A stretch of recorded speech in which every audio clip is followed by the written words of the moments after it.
অবস্থান কর্মসূচির সভাপতি, আজকের এই অনুষ্ঠানের মধ্যমণি প্রধান অতিথি, বাংলাদেশের জনগণের কাছে জনপ্রিয় নেতা,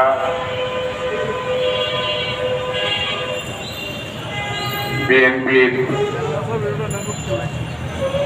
চেয়ারপারসনের উপদেষ্টা, বারবার নির্বাচিত সংসদ সদস্য, চিফ হুইপ, আমার ব্যক্তিগতভাবে আমার নেতা,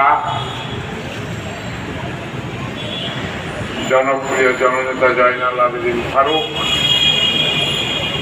মঞ্চে উপবিষ্ট সাবেক সংসদ সদস্য আবুল কালাম আজাদ সিদ্দিকী ভাই, সুপ্রিম কোর্টের আইনজীবী অ্যাডভোকেট আবেদ রেজা সহ নেতৃবৃন্দ ভাইরা, আসসালামু আলাইকুম। পৃথিবীর ইতিহাসে নজিরবিহীন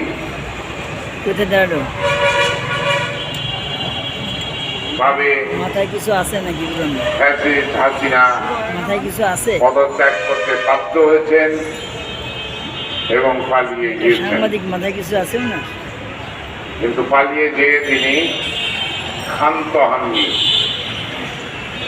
দিল্লিতে বসে দিল্লির সহযোগিতায় ষড়যন্ত্র করছে, প্রতি বিপ্লব ঘটানোর জন্য বারবার নানা রকমের প্রচেষ্টা করছে। যে বিষয়গুলো আপনারা সকলেই জানেন।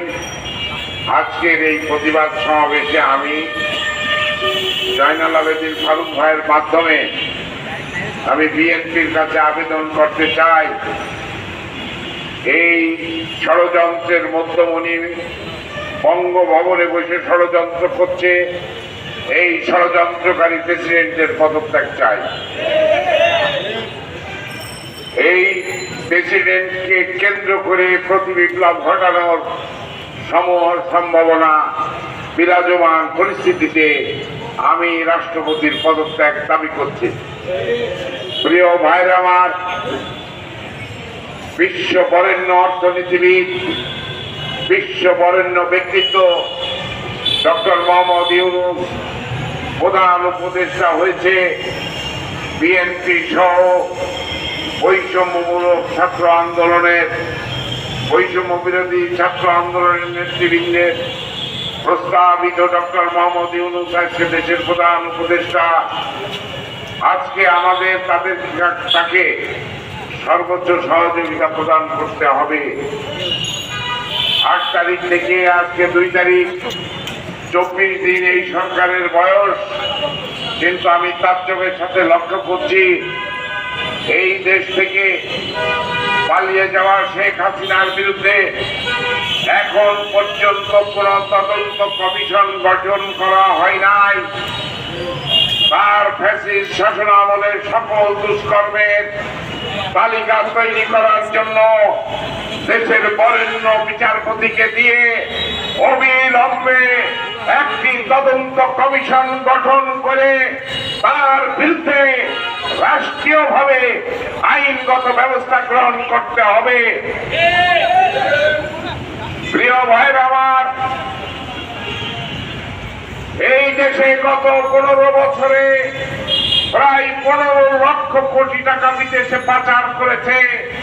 সেই 15 লক্ষ কোটি টাকা পাচারের জন্য এবং বাংলাদেশের ব্যাংকগুলোকে যারা লুট করেছে তাদের বিরুদ্ধে কঠোর ব্যবস্থা গ্রহণ করার জন্য অবিলম্বে অর্থনৈতিক কমিশন গঠন করা হোক। তাহলে জনগণ বুঝতে পারবে যে এই তত্ত্বাবধায়ক সরকার জনগণের পক্ষে পদক্ষেপ নিচ্ছে। কালক্ষেপণের সময় নেই, যত তাড়াতাড়ি সম্ভব এই কালক্ষেপণ না করে একাই সব করার মানসিকতা বাদ দিয়ে অবিলম্বে তদন্ত কমিশন গঠন করে, বিশেষ করে অর্থনৈতিক তদন্ত কমিশন এবং শেখ হাসিনা যে অপরাধ করেছে সেই অপরাধগুলো বের করার জন্য অবিলম্বে বিচার বিভাগীয় তদন্ত কমিশন গঠন করা হোক। এখন পর্যন্ত পুলিশ বাহিনী কার্যকরভাবে কাজে অ্যাবসেন্স রয়েছে। যে সমস্ত পুলিশ এখন পর্যন্ত কাজে যোগ দেয় নাই, অবিলম্বে তাদেরকে সাসপেন্ড করে নতুন পুলিশ নিয়োগ করার জন্য আমি অনুরোধ করছি।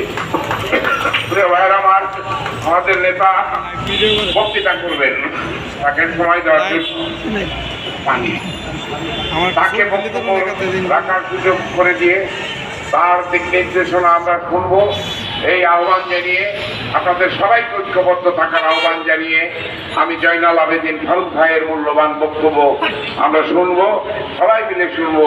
আপনাদের সবাইকে ধন্যবাদ। আসসালামু আলাইকুম।